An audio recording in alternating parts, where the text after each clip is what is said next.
regular meeting of the Sewer Authority Midcoastside for January 9th, 2023. Due to the continuing state of emergency declared by the governor related to preventing the spread of COVID-19 and pursuant to the Government Code Section 54953, subsection E, Sewer Authority Midcoastside will be holding this board meeting by Zoom webinar. And the link for this meeting is on the agenda on Sam's website. You can also call in at 1-669-444-9171, meeting ID 883-1039-0534. Could I have a roll call, please? Director Decker, substitute for Rick Bowman. I'm here. Director Clark, I don't see him in yet. Director Penrose. Here. Director Slater-Carter. Present. Director Dye. Here. Chair Ruddock. Here. You have a quorum. Okay.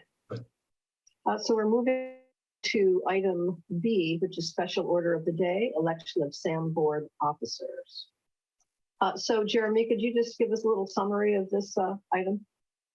Sure. Yeah, I mean, there's 4 officers that are appointed each year by SAM. The ones are, I mean, one's the secretary and one's the treasurer, but of significance, first is president or chair and vice chair, I should say. And I understand, I was looking at the JPA agreement. I actually didn't see the specific reference to alternating between Half Moon Bay and the other districts, but I understand that the custom of this authority has been to alternate.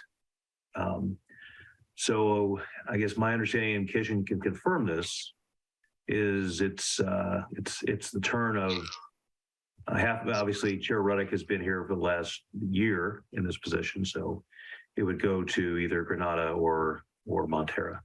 Actually, Jeremy, it goes to Montera. Okay. Okay, well, let's start with the chair. We would need a motion in a second. I'll make the motion for the chair, for Catherine. I'll second. Roll call, please. Director Decker. Aye. Director Penrose. Aye. Director Slater-Carter. Yes. Director Dye. Yes. Chair Ruddock. Yes. Director Clark is still not present. Okay, and the next would be the secretary. Is that correct? Well, the vice chair. Vice chair. Vice chair, right. Yes. So the vice chair would typically be from GCST.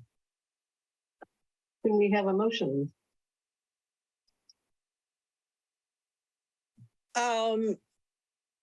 I move Barbara Dye be the vice chair. I'll second. Any other nominations? Hearing none, could we have a roll call, please? Director Decker.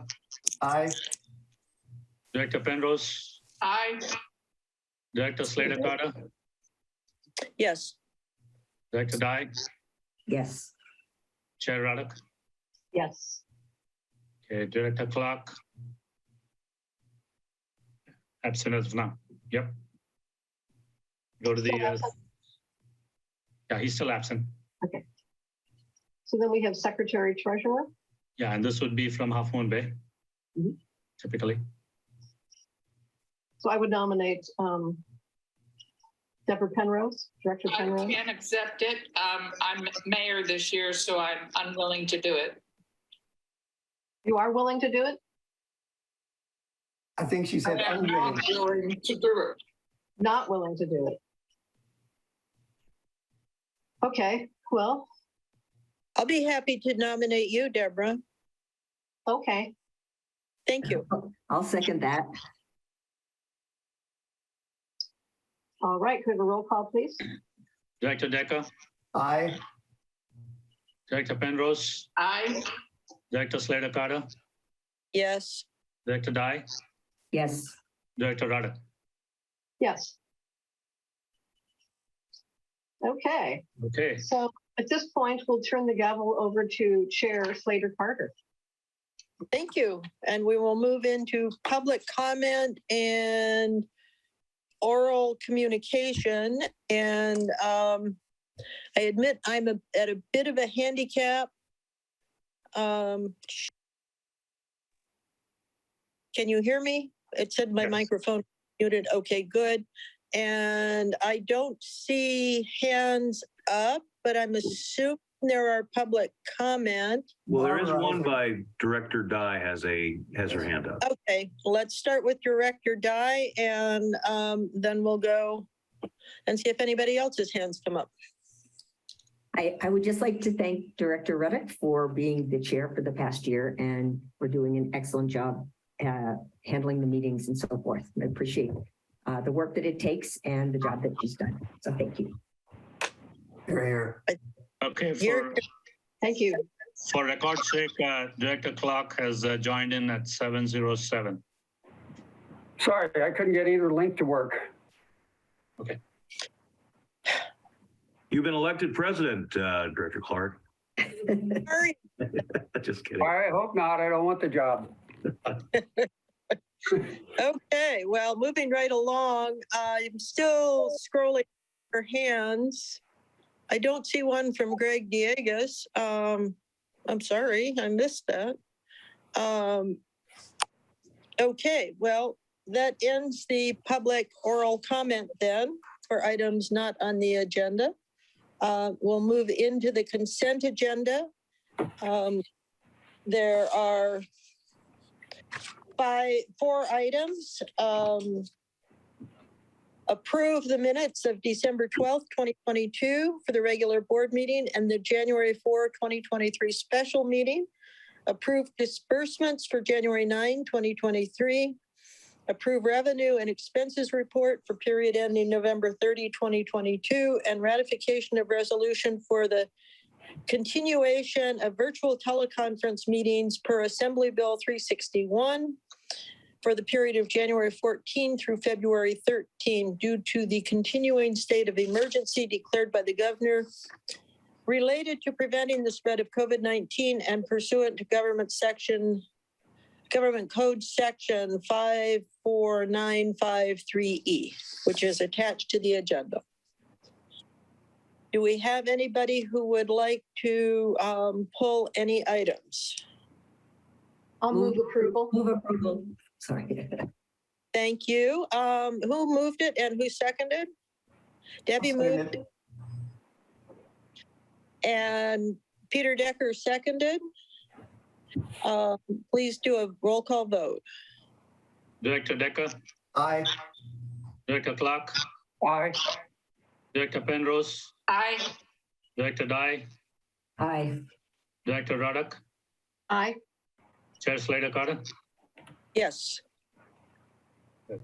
Moving on to section 4, regular business. Item A, establish board operations committees and finance committees as standing committees and set time and place for meetings and appoint directors. Okay, so we have the board operations committee and the finance committee. The board operations committee typically meets on the first Tuesday of every month at 4 p.m. Sorry, I need to correct that on the staff report. It meets at 4 p.m. And the current ad hoc committee directors are Director Penrose from Half Moon Bay, Director Clark from GCSD, and Slater Carter from Montero. The finance committee meets on the third Thursday of every month at 11 a.m. It is proposed that we change the timing from 11 a.m. to 10 a.m., but keep the same day. That is the third Thursday of every month. And the current ad hoc committee directors are Director Ruddock from Half Moon Bay, Director Slater Carter from MWSD, and Director Dye from GCSD. So it is now brought to the board in case anybody needs to make any changes, or and then we can go for the staff recommendations, which is laid out in the staff report. Okay, comments from the board? I'd like to Hearing stay no- on the finance committee. As would I, and I would like to stay on the committee. My suggestion is we leave, other than if we're changing times, we can do that. But think we've got a good relationship on the committees.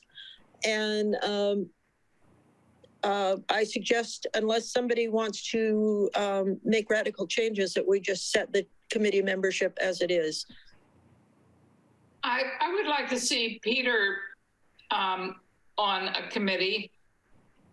If he's going to be coming regularly to meetings and has any interest. Peter? I think I think MWSD needs to make that change before we approve him. He's right now. That's probably right, unless Director Decker is going to be the primary. Right. We can always put it on our agenda if Peter wants to at MWSD, if Peter wants to become a regular at SAM, and if Peter is willing to do it. He is certainly one of the best finance people I've ever encountered in just any situation. He's beyond awesome. And so if we do change our SAM board members, I would, and Peter's willing to do it, I think that would be a good idea. I'm willing to be a board member, but I'm not sure what committee I should be on. I would like to get some experience first. Nothing like jumping in, Peter, to the finance. You're right. The immersion method works as well. They learn to swim by sudden immersion. Is Director Lohman going to be stepping down? As far as we know, no, but I think that's a discussion that the Montero board needs to have. Okay. Yeah, I'd recommend Chair Slater-Carter, just for the time being, just to keep the initial slate as you indicated, and then to the extent that because alternates are treated differently under the JPA agreement. So to the extent that there's a change at Montero, if you decide to do that, then we could certainly reevaluate then. That's true. And Peter, the meetings are open to public participation, so we can just make it a point to send you the agendas and Absolutely. anybody else. Yeah. At the, so you can get your toes wet. That's good. So do we have a motion to keep the committees, to move the committees to standing committees and establish them? Director Clark has a question. Chair Slater. Oh, Well, I didn't actually have a question. I was just going to say that I'd be happy to stay on the board ops committee. Okay. So, plus. I think that's good. Good. Let's have a motion then to establish these ad hoc committees as standing committees and set the times and places for meetings as said by Keishan in the staff report. So that I'll make the motion. I'll Thank you. second. Second. roll call vote, please. Director Decker, Aye. Director Clark, Aye.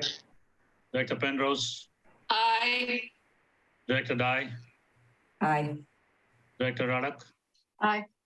Chair Slater-Carter. Yes. Thank you. Item B, approve side letter agreement between Sewer Authority Midcoastside and International Union of Operating Engineers. I hope I got that right. Local 39 regarding vacation accruals and administrative leave. Yeah, this is regarding the approval of a side letter agreement for represented employees. And the represented employees, as stated in the MOU, they're not allowed to accumulate more than 400 hours of vacation. And upon reaching the cap, the vacation leave will not be able to accrue beyond the cap. So due to the continuing hardships which have been presented by COVID, the staff has not been able to take the required vacation, although off and on they have been, but they've been accumulating a lot of vacation. And therefore, like what we've done last year, probably for the last time that we would be doing, we are We brought it to the board to allow eligible Local 39 employees to cash out on a one-time basis up to 80 hours of vacation accruals in lieu of taking time off. In the sense that any cash out will be permitted provided they have 80 hours of leave after cashing out. And in addition to that, the plant superintendent also has up to 50 hours of administrative leave, which he could elect to cash out on a one-time basis before June 30th.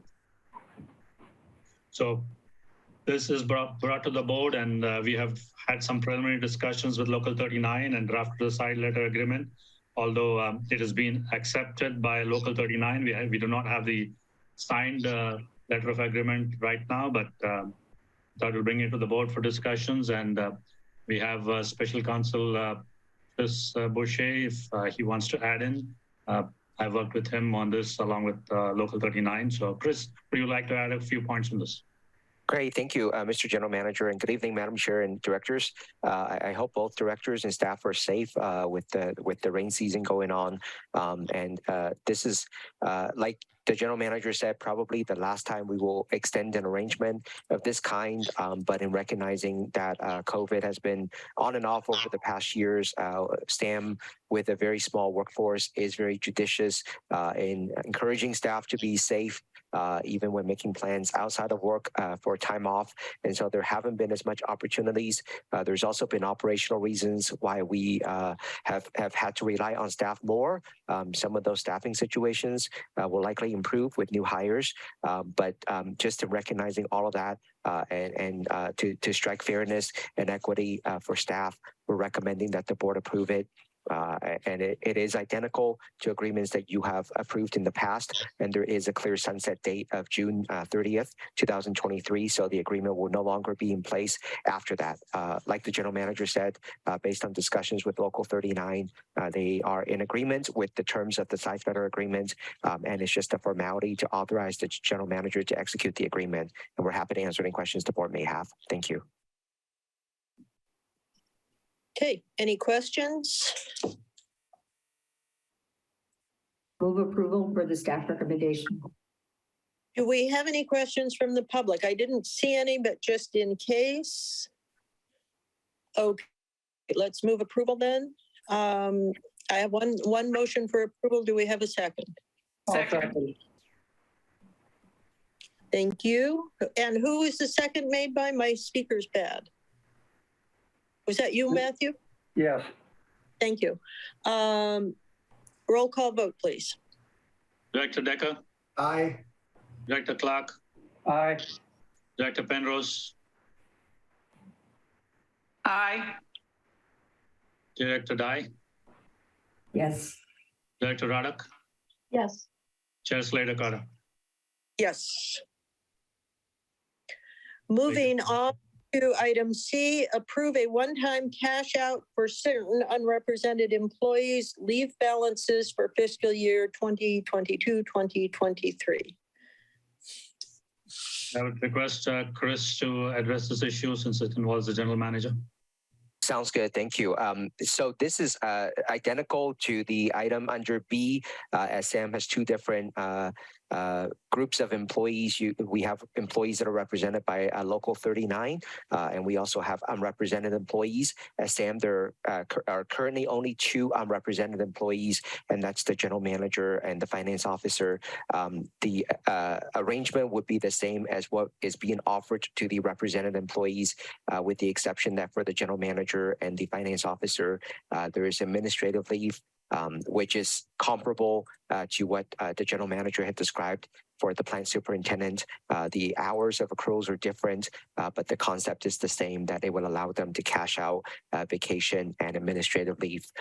As a matter of law, under California law, vacation is also a vested benefit, so it does stay on Sam's books. So by allowing employees to sell some of the leaves that are accrued as vacation, it also alleviates that issue. So for those reasons, we do recommend that the board approve this item as well. Thank you. Okay. Board discussion? Seeing none, discussion from the public. All right, do we have a motion to approve? So move.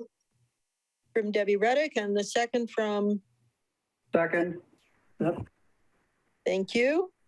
Roll call vote, please. Director Decker, Aye. Director Clark, aye. Director Penrose, Aye. Director Dye, Aye. Director Ruddock, Yes. Chair Slater Carter. Yes, thank you. Thank you. Moving on to the last item on regular business, item D, update on emergency storm situation and actions taken by SAM to prevent and mitigate harm to SAM facilities. Item, subsection 1, presentation of current status of repairs and replacements necessitated by recent extreme storms and flooding. And 2, board vote per public contract to determine by 4/5 vote that there is a need to continue the emergency procurements authorized on an emergency basis by the general manager. And I would like to add before we jump into the staff report, if people have questions on the causes, results, or anything, I would request that we ask those questions, but that we give staff and Keishan time to find more thorough answers instead of asking him to speak off the cuff, and that these questions be answered at the first meeting in February, which is only a few weeks away. But I think it's better for us to have solid information rather than on the fly information, because these are pretty serious issues. So that's my request. Thank you. And Keishan, it's yours now. Yeah, so the storm situation is not over yet. It's still going on, but I thought we should give a status update on the storm situation we've been having since December 31st. I've tried to put in as much details as possible in the staff report, but I also have a short presentation with photographs, which I would like to share.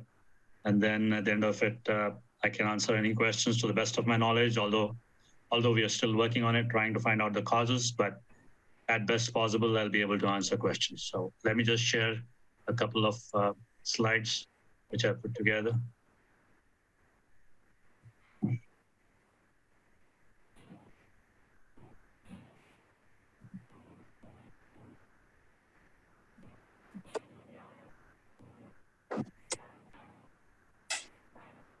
Are you able to see my screen? Yes. Very good. Thank you.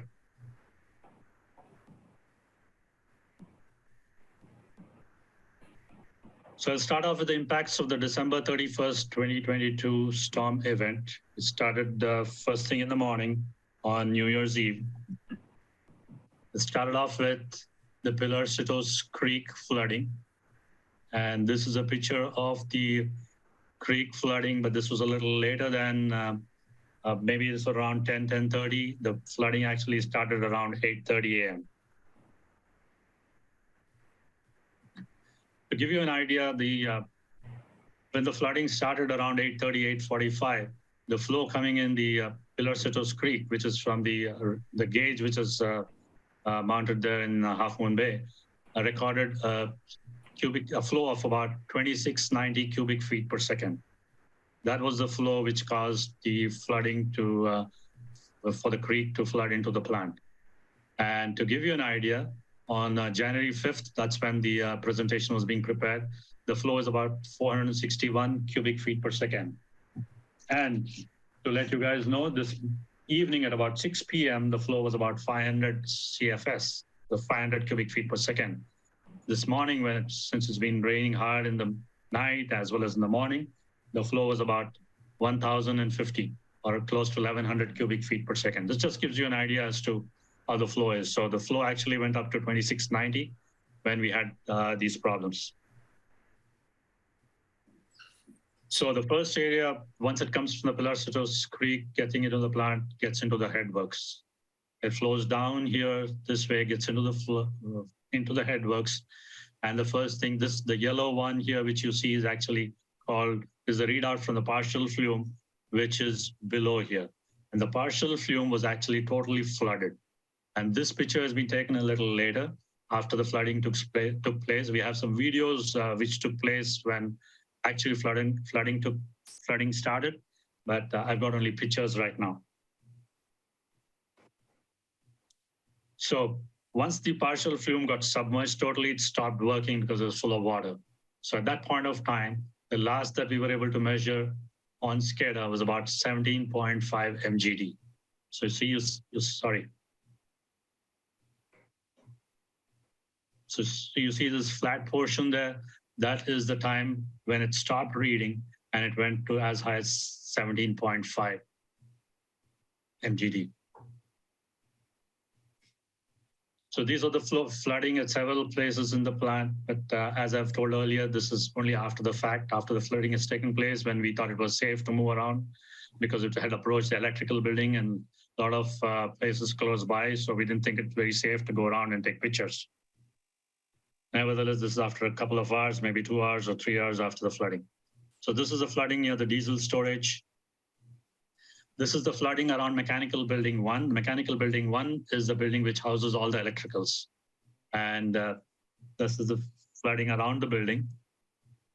You see the aeration basin started filling up due to the combination of storm water, and of course the sewer.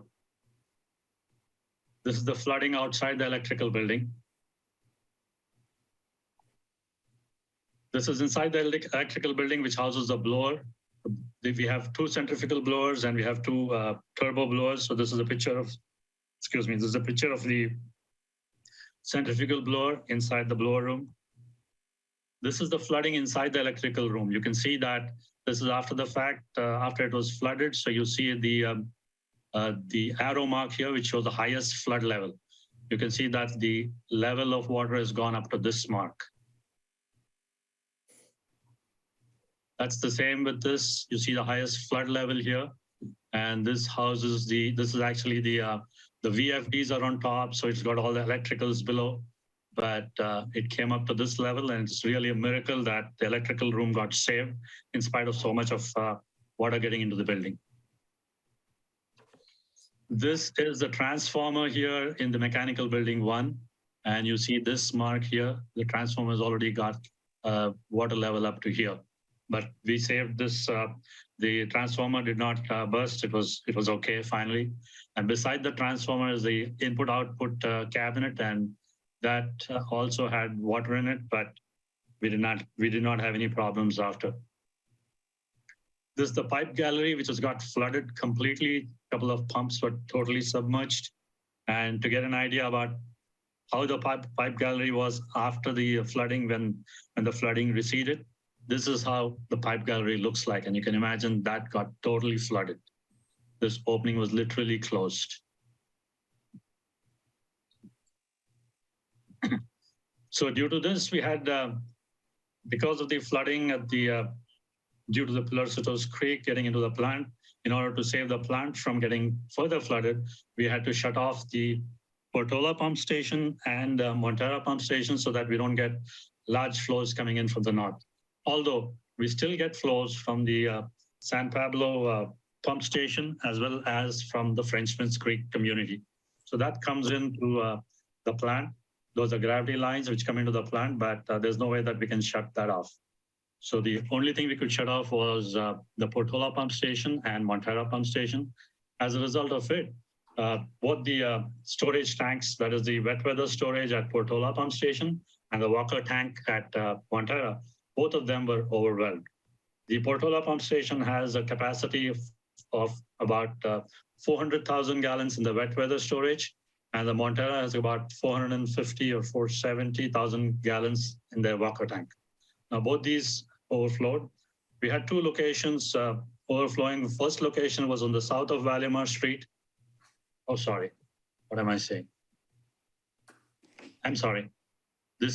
I'm talking of totally 2 different things.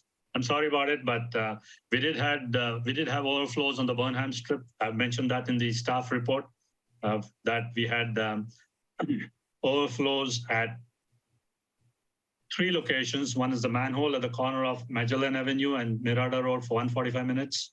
We had the overflow at the manhole at Pillar Point RV Park for 190 minutes, and 2 manholes that were in the field directly across from the Portola pump station of the Burnham Strip. These are the 3 locations which had overflow due to the shut off of Portola pump station. we also had a shutoff at we also had an overflow at Montara Pump Station due to the shutoff. And that was for about, for a short time, for about 538 minutes, I would say, but these were captured, and that was on December 31st. Now on January 1st, this was the pipe break we had on the Montara Force Main. So this is a slide which shows that due to the pipe break on the IPS at Valimar, which was actually basically the Montara Force Main, we had leak at two locations. First location is the south of Valimar Street, which is right behind 140 and 150 Winky Way. And this started on 1st January at 6:30 a.m., ended at on the same day at about 10:48 a.m. The second location spill was at Montara Pump Station because we had to shut off. We had to shut off the Montara Pump Station. Please mute your mic. Okay. Second location was at Montara Pump Station, which started at 6:30 p.m. on 1st January and ended on January 4th, Wednesday around noon.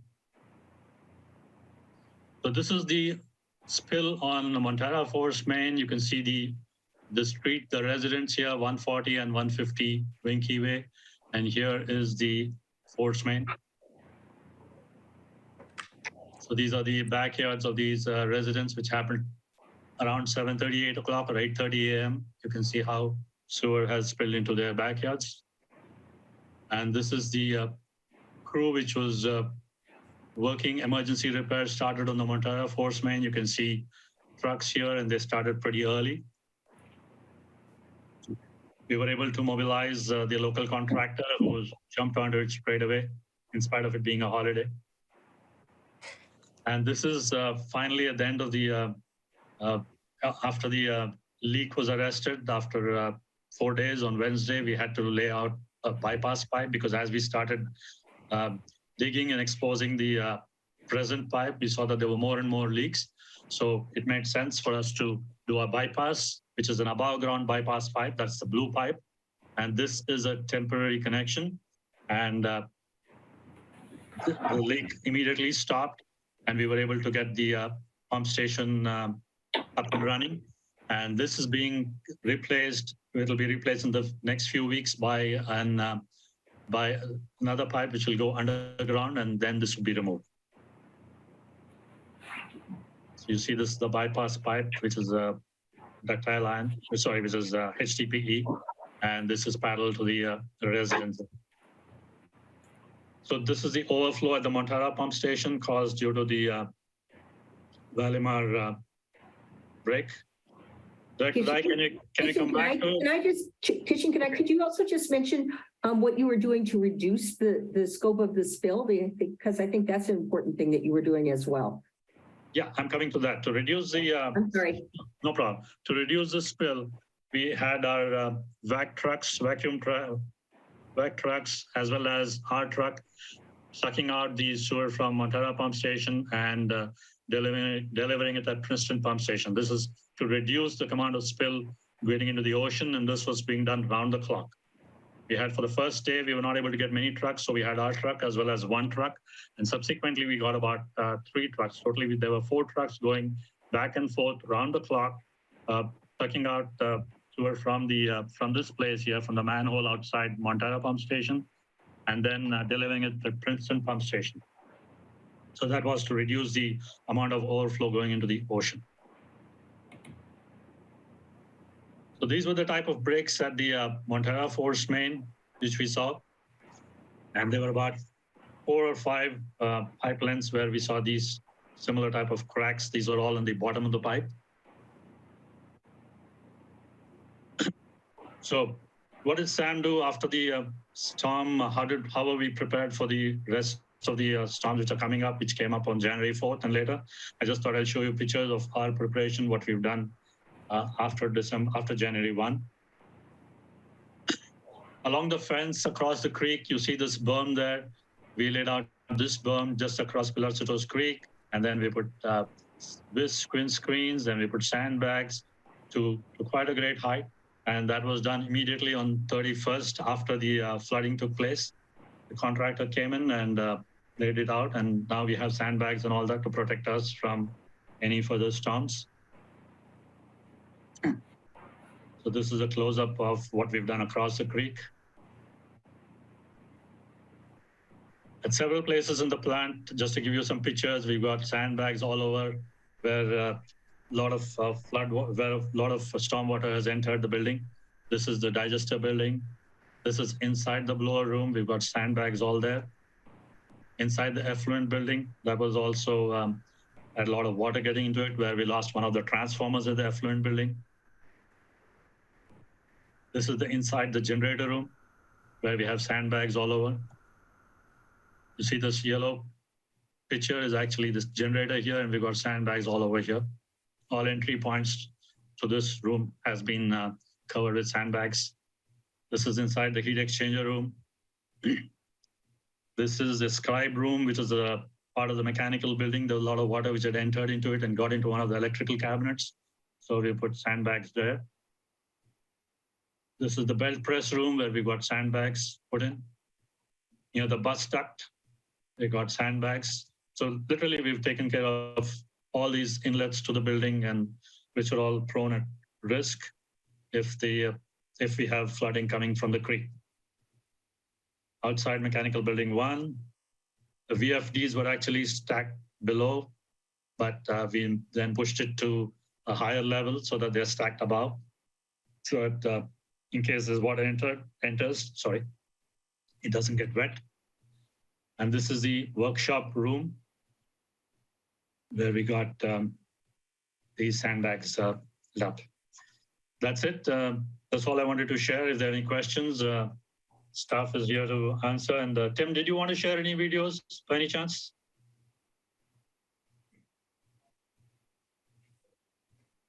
Tim? Tim, we can't hear you. You're muted.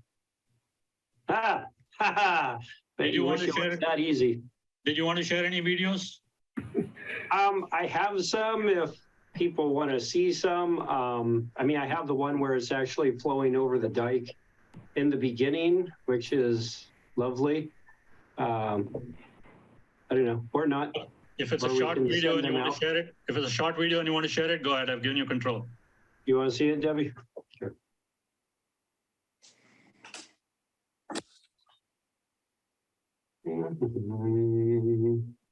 Did you do it already? I've already given you control. Oh. Hang on. So it would be this screen here and this one here. You guys see that? Okay. Not as yet. No. So this is new. What? We've never had this happen before. We can't see it. Right over there, and we are completely. Tim, we can't see it. Well, We can hear it, but we can't see it. Yeah. all right. It says I'm sharing it. We can see your screen, but You can see that. Sometimes When you played it, it opened in a new window. Yeah. Oh, did it? yeah, You see that? You can't see that. you can see it now. And Okay. So this is new. We've never had this happen before. That's the creek right over there, and we are completely screwed at this point. Yeah, I don't know what to do. That water is just rushed in. There is absolutely nothing we can do. I don't know.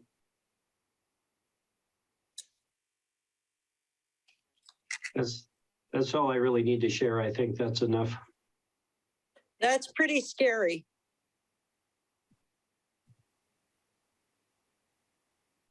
All right, it's back to you, Kishan. Yeah. So to summarize, before we take questions, number of entities we have had to employ to take care of this emergency situation, starting with Andrini, who helped us with the repair and construction of the berm and other things. Then we had the vac truck people, that is A1. And then We have the pipeline contractor who's working now on a permanent basis for removing the bypass line. That's Bay Pacific Pipeline. So we've been using most of these. These are the major contractors whom we've hired for the to address the emergency situation. So that's it. We can have these questions from the public as well as from the directors, and then we can go for voting on continuing the emergency situation. Let's start with questions from the board. Let me see. Let me get there. I see, Greg, you will be first of the public. I'm looking for questions from the board first. Seeing no hands, let's move to the. I'm sorry, Director Ruddock. Yeah, thank you. For some reason, I can't see the hand function here. Yeah, so when was the last time the Montara Force Main was inspected? The Montara Force Main was inspected about probably 2 or 2.5 years back. It was a condition assessment which was done. Now, did that include video of the pipe condition?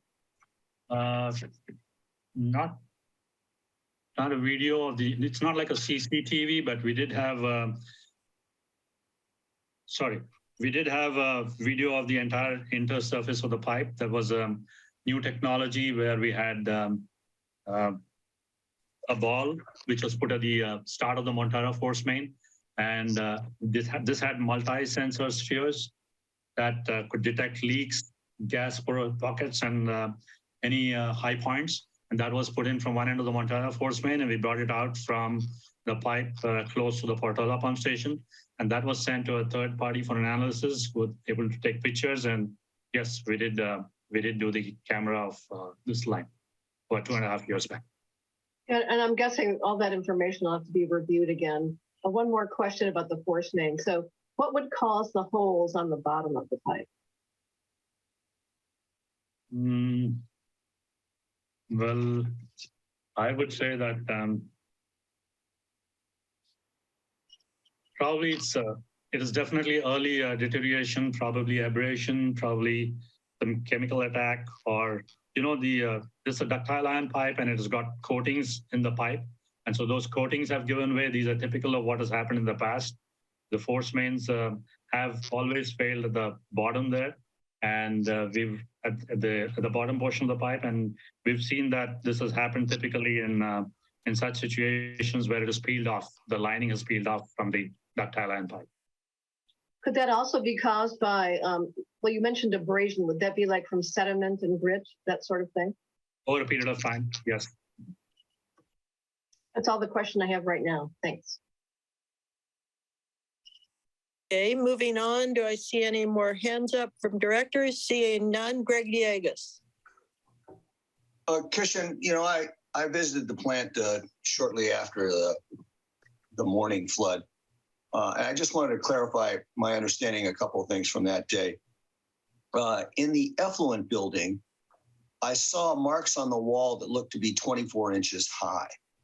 But I don't recall you showing a slide right now about the effluent building. The good news was somebody designed that building with the equipment, it looks like on 30-inch concrete piers. So somebody must have seen that coming and designed to prevent it. But were those marks from this storm? Was it true that there were 24 inches of inflow in the effluent building? That's question number one. Yes, I would say, because we lost the transformer in the effluent building. So there's a good chance that's the level that you're referring to. All right. And then the second question is regarding the electrical building, which we've discussed moving in prior years. I thought I heard while touring that some of the water that came in there, and it only went up about 8 inches, although that's bad enough, came from below the flooring. And so my question is that true? Did I misunderstand? Is the only way the water can get into the electrical building through the doors, and thus the sandbags are a complete and sufficient solution? Or is it possible for water to rise from below, from somewhere, into the electrical building? Thanks. That's all my questions. Yeah, what you heard is right, Greg, that there is a possibility. not a possibility, but it actually occurred that water has entered through the bottom. You have the pipe gallery at the bottom of the mechanical building, the electrical building. So through that, when the pipe gallery gets full, then it comes in through conduits. There are conduits coming in from bottom, getting into the panel, which is sitting in the electrical building. So through the conduits, a lot of water has started coming in and started filling up the panel. That's how, so it's a combination of coming through the door as well as through the conduits. But there's a good chance that a lot of it would have come through the conduits because you saw that the piping gallery was full. Did that answer your question? Thank you. Okay, do we have any more questions? Okay, seeing none, I know we're going to have a lot more coming up in the future. So would you mind, Keishan, if I ask people to send you questions to you at SAM as they arise so we can make sure that all the questions are answered? Absolutely, no problem. Okay. Moving on to part 2 of... No, yeah, correct. We need to vote. Right, I think that's what she was. Board vote for public contract 2205O C to determine by 4/5 vote there is a need to continue emergency procurements previous authorized on an emergency basis by the general manager. Do we have a motion? I'll make the motion. Thank you, Peter. And a second? I'll second. Thank you. Take Deborah Penrose. Roll call vote, please. Director Decker, Aye. Director Clark, Aye. Director Penrose, Aye. Director Dye, Yes. Director Radek, Yes. Chair Slater Carter. Yes. Thank you. Okay, moving on to the general manager's report. General manager's report. Yep, we have the report in the packet. So if there are any questions, staff is here to answer. Seeing none, moving on to the attorney's report. Yes, thank you, Madam Chair. I just have one item I just wanted to raise for the board, and we've discussed this before. I provided a memo and a chart as well, so it's something the board's looked at before.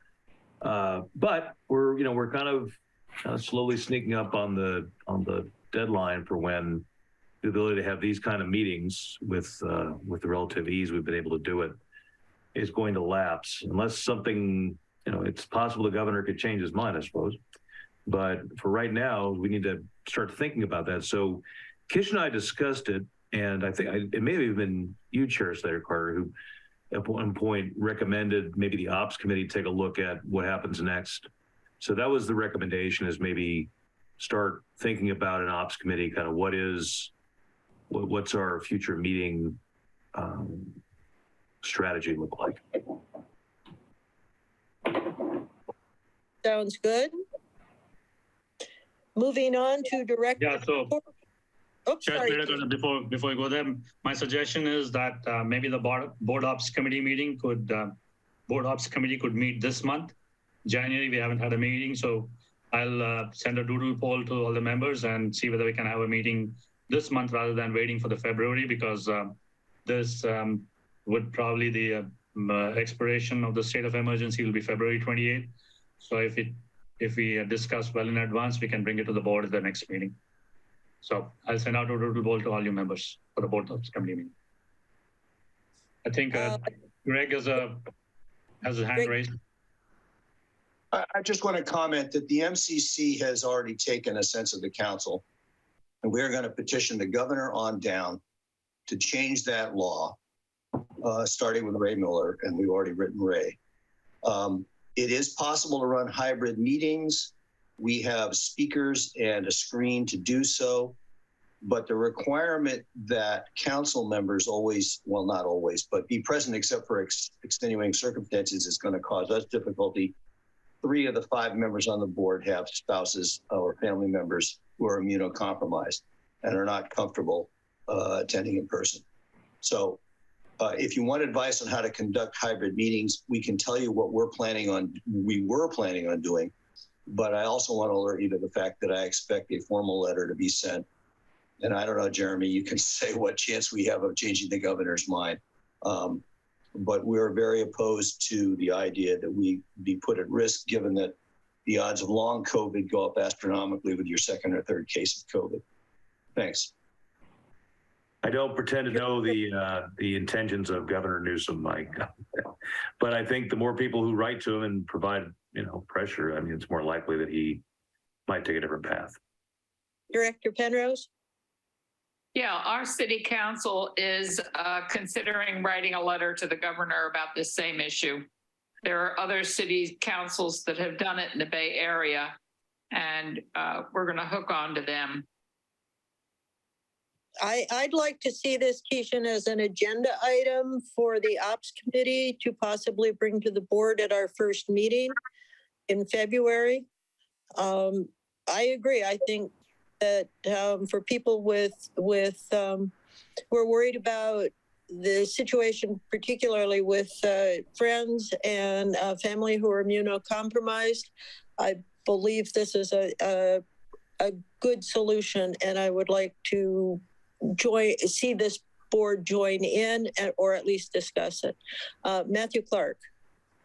I would like to ask council, have you heard about broad movements across the state by agencies at every level to do what we would like to see done and have that law changed? And is there any concerted effort that we could join? There are city councils that are doing it. I don't know about other agencies. Certainly, we can keep this board informed about what the city does. And I think it would be good for this board to write its own letter. Director Clark, do you want me to respond to your question? Well, let's say I'll call CSDA and see if they're taking a position on this, or if they know of a group of special districts doing it. Next, Jeremy, Director Penrose, are you done? I saw your hand was up. I am. Thank you. Yes, thank you, Chair Senator Carter. I'll just briefly respond to Director Clark. And by the way, the CSDA idea is a good idea. You may find some kindred spirits there. I think one thing that's been a little bit confusing for folks, and I don't really have a good answer for it, is why the legislature didn't address this issue. I mean, they did a bill, right? But it really, it kind of nibbles on the margins, but it doesn't really get at the fundamental issue that we're all kind of talking about. And I don't know why that is. But I mean, that might be the response of the governor's office. If you want to change the Brown Act, then change the Brown Act. But there's certainly no harm in letting the governor's office know the views of the authority and its member agencies.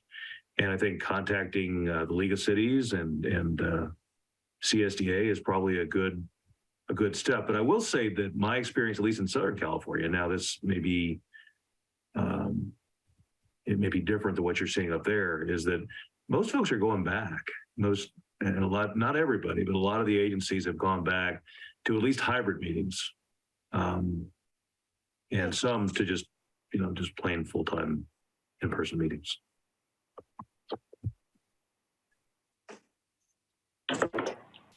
Oops. Okay. Before we get on to the next item, I'd like to address something which I wanted to bring up in the general manager's report, but didn't do it earlier.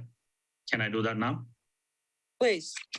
Okay. Yeah, I just wanted to let the board as well as the public know that Sam's staff has been doing an excellent job since December 31st.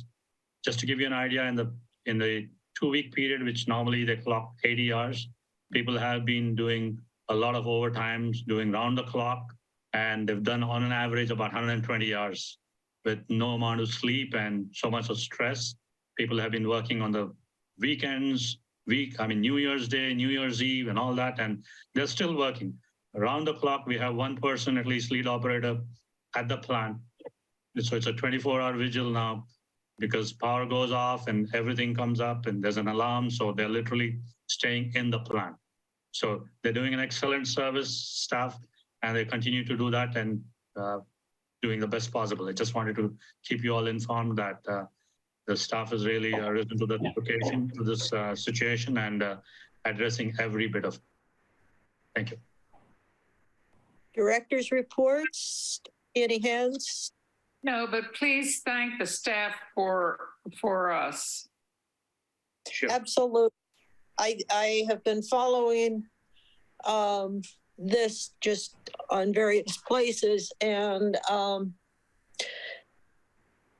we have such a fabulous staff. They're truly folks of and from the community, and they really value what goes on here. And I don't know anybody who can't thank you too much, because you guys are just awesome in your efforts and your results. And so, as Keishan said, had we lost this plant to electrical failure, we would have had no sewer on this coast for years, by supply line for at least a year. I don't know. I'm not good at estimating time, because of supply problems, engineering problems, labor problems, all the problems that it would have taken to reestablish this. And I can't imagine any more terrible disaster than that. And this crew, and let me just add, all the other crews from all the other agencies and companies who are working so hard. It's so easy to take for granted what we've got. I've just been without power for 5 days, and I'm on a well. It was kind of like camping out in my own bed. And I suddenly realized I had a whole lot of different things that I could say were more important or less important. One of the major ones was having an operating septic system. Even though I had to carry water up and flush the toilets with it, I could still flush them. If people in this situation, in our community, couldn't do that, it would have been horrendous. So yeah, our staff is fabulous. And I don't know how each community can say thank you enough, but just know that we do. Thank you. Moving right along to topics for future board meetings, board consideration, we do have an attachment. Please review it. Please feel free to add to it. Needless to say, I have asked for a good breakdown and rundown and analysis of what was done right, and what happened. And I'd love to see a timeline and perhaps even starting to establish some causalities for our first meeting or second meeting in February. This is a lower priority than keeping the plant running and the environment clean. So it's a future agenda item, but I think the community needs to know what was happening and how close we were and how